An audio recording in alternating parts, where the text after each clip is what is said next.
بسم الله الرحمن الرحيم.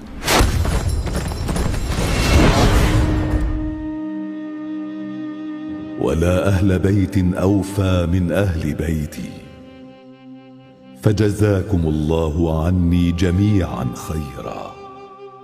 إن القوم قد خيروني بين الثلة والذلة.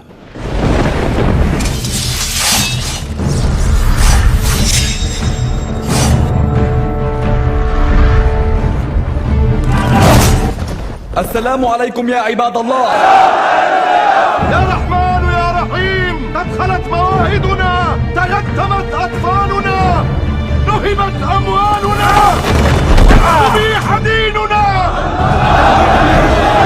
أرسل الكوفيون آلاف الكتب إلى الحسين بن علي وأعلنوا بيعتهم له. إلى الحسين بن علي العبد الصالح. إلى الكوفة فإن العيون شابحة إليك. لقد اخضر الجناب وأينعت الثمار وطمت الجنان.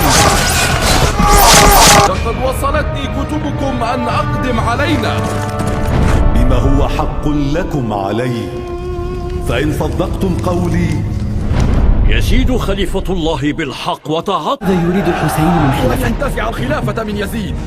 من ملاك نجاة هذه الأمة؟ قولوا من هو؟ وحملوا رايتهم. هو ذلك الشخص الذي إذا أتاني رأسه أو كتاب بيعته يساوي عندي فتوحات الشرق والغرب في العالم. وردكم على دعوة الحسين. ماذا أفعل؟ أهاجم الكوفة أم أفتح أحضاني للحسين؟ لن تتوقف من دون إراقة دمه. القيادة لا تليق إلا بمن يصول على خصم الخليفة اللدود بلا خوف ولا تردد. نحن الكوفيين مستعدون لأن نبدأ الهجوم بأمر منك على الحسين بن علي خصم الخليفة.